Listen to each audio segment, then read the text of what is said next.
I hired into General Motors' Hydromatic Division in 1978. It was a good job, I liked the work, and the pay was good, with benefits. But soon after, the auto industry started having problems. Hiring stopped, and gradually the plant started downsizing and closing. So I'd like to direct my question to Mr. Perot. What will you do as president to open foreign markets to fair competition from American business and to stop unfair competition here at home from foreign countries so that we can bring jobs back to the United States? That's right at the top of my agenda. We've shipped millions of jobs overseas, and we have a strange situation because we have a process in Washington where after you've served for a while, you cash in, become a foreign lobbyist, make $30,000 a month.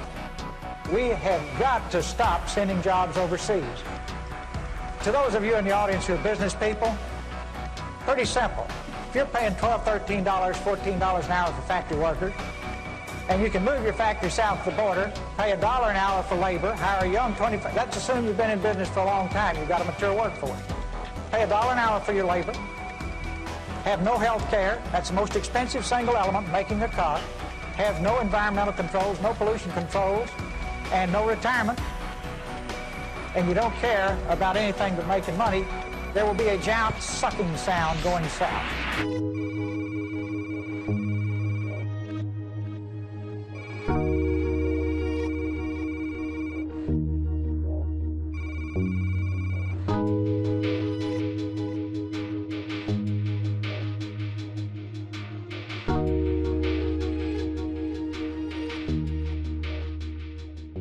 It breaks my heart to see those jobs gone. My children would have benefited from them. It's very sad for all our children. The apathy in the plants as this went on was pitiful. But having a front row seat, I learned a few things. What I learned is best understood seeing the result first. This is Detroit. Once proudly known as the Motor City, now in ruin, factories and businesses gone, homes repossessed, neighborhoods in shambles. Here is the result of a treaty and international finance empowered by tyrannical government. Take a good look. It's what's in store for you.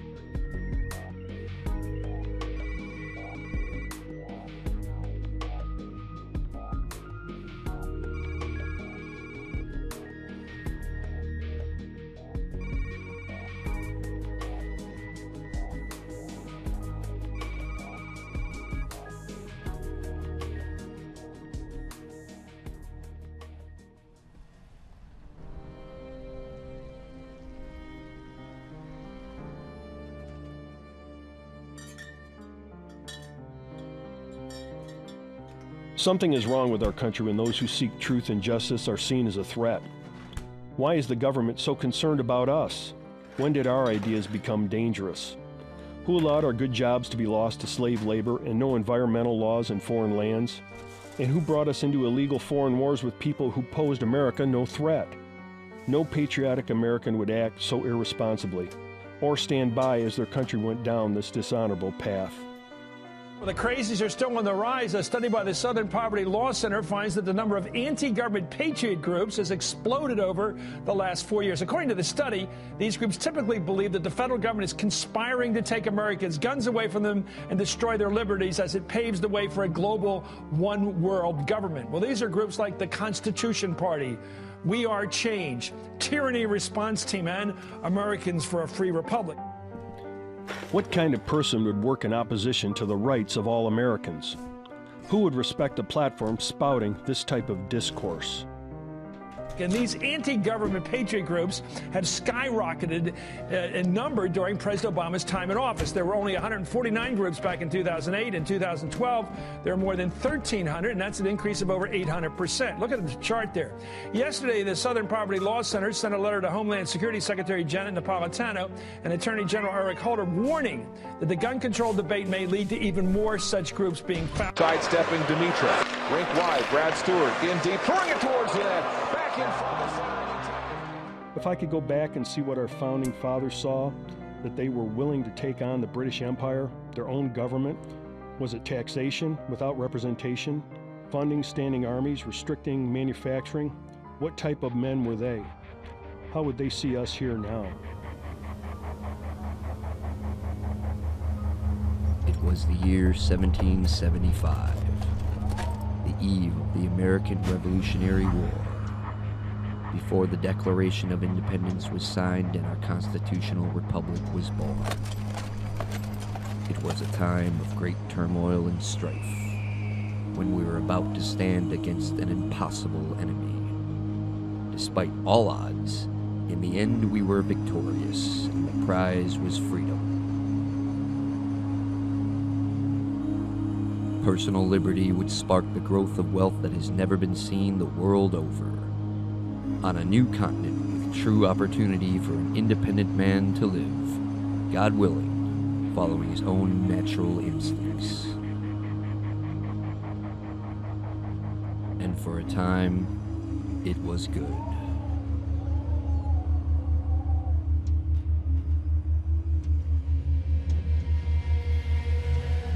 In 1913, the Federal Reserve was established under dubious promises to prevent economic and monetary instability. Armed with seemingly endless finances, the size and scope of government began to rise at an exponential rate. Concurrently, a hidden tax of inflation began to hold sway against the people's labor and wealth. Majority rule slowly replaced the constitutional republic as politicians began pandering to secular groups for political power and longevity. Elections became little more than auctions paid for by stolen capital in the guise of taxation. Accelerating with the New Deal and unelected agencies, government reach through centralized control and federal infrastructure increased audaciously.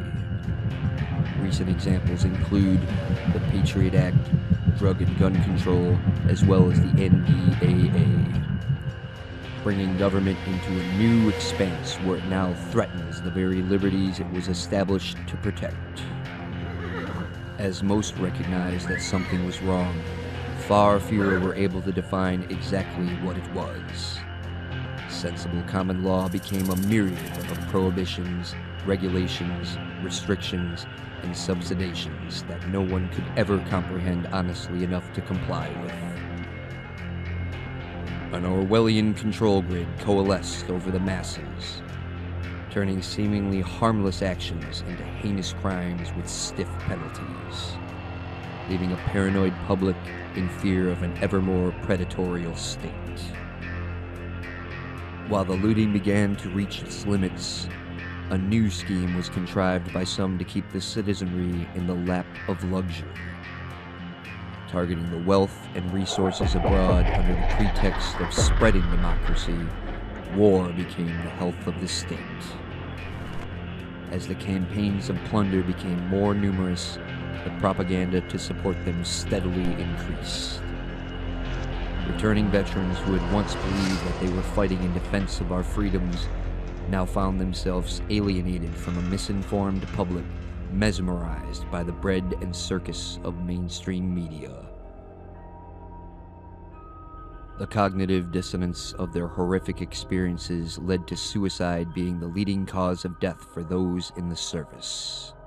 Today, the debauchery of self-fulfillment governs over the minds of men, blinding them to the blight of their neighbors.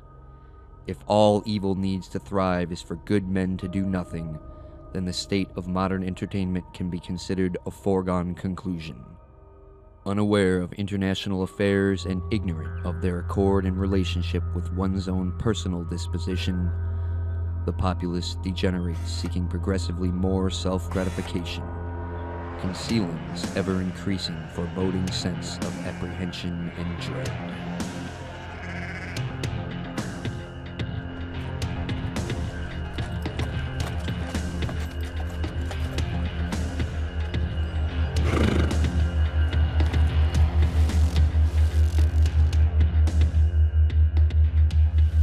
Wake up and take heed, sir. Huh? The regulars march on Lexington and Concord. I speak to you, sir. You're talking to me? Indeed, sir. The TV's talking to me.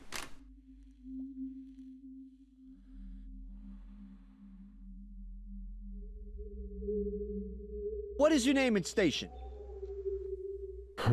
My friends call me Mac. And your station? Station? What station? Your work, sir. Your trade. Well, I used to make cars, till they moved all the plants to China. And your king allowed for your productive labor to be lost? What tyranny is this? King? No. Tyranny? It took all of our leaders to pull that one off. Lying to us. I see now how this meeting has come to be. For I am a messenger of the revolution. One of many. Are these the leaders of which you speak? If this were a dictatorship, it'd be a heck of a lot easier. Just so long as I'm the dictator. And when they say, I want my lawyer, you tell them, shut up. Your time is Don't get a expired. lawyer.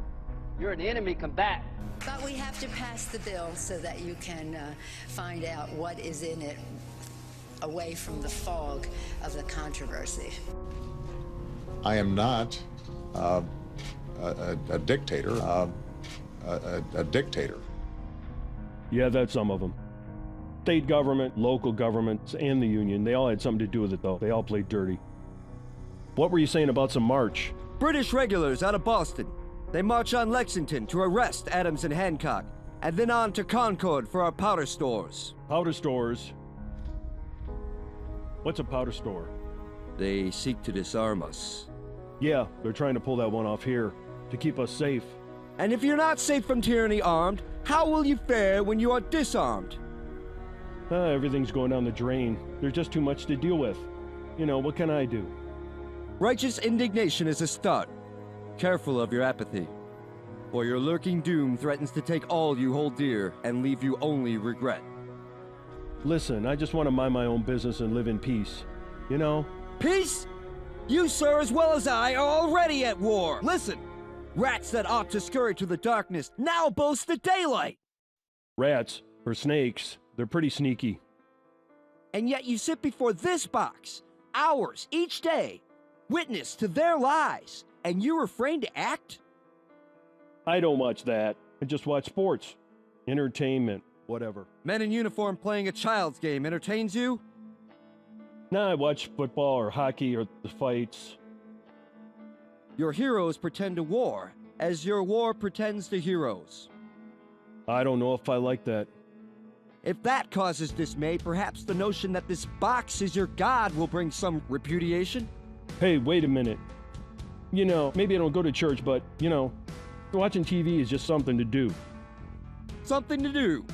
George III is a fearful tyrant. He fights wars of conquest and taxes us to pay. But our clergy sermon against his evil and provide a moral view. Yeah, well, we can't find a good church. They're all 501c3, you know, hooked up with the government, talking that government line. Your plight gives me great despair. Without the God of Adam, you're a rudderless ship. You got that right. We got towed by lies into wars in Afghanistan, Iraq, Syria, Libya. Now we're in Africa. And as your treasury depletes, you are taxed more and more to feed your tyrant's lust for power. We've a great deal in common. No, we're already broke. We just keep borrowing more money. Who would loan to a country without a productive labor fighting in multiple wars? To China. That's where we sent all our industry. We're even borrowing money from the Federal Reserve Bank. What is this? Federal Reserve Bank? It's a private central bank. We gave it control of our money system 100 years ago. And they've money to lend? No, we don't have any money. They just print money and loan it to us so we pay it back with interest. No loan is made, and yet you pay it back with interest. If this is true, then for 100 years your leaders have been traitors to their people. Now I know why a perfect man could suddenly become violent and rip the money changers from his temple. Usury surely of the devil himself. Yeah, you got it. You sound like a good man. Are you going to be all right there? Worry not about me, and I thank you for your time. If I should survive this fight, I will remember your words. We must guarantee unalienable rights, freedoms of speech and religion, the right to keep and bear arms, to avoid foreign entanglements, and above all, no private central bank. Perhaps a few more. You're a good guy, but I got to tell you, writing it down doesn't guarantee it's going to get done. Of course not. Only you can do that. Hey, before you go, what's your name? Paul Revere. And Mac, throw away that TV. It's a snake in the grass.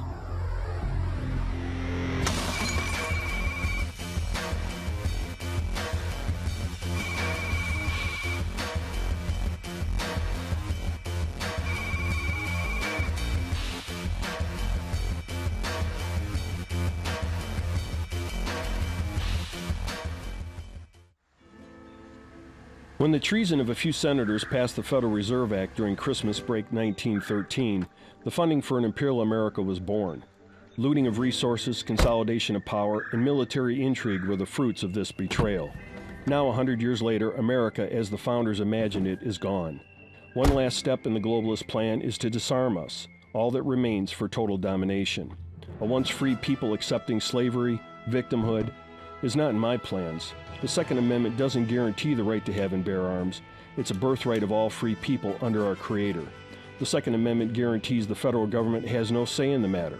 So much for the Constitution and people who swore an oath to uphold and defend it. Each one of us will be called to account. Will we live free or on our knees? An individual who stands for truth and justice is more important than 1,000 traitors spouting lies.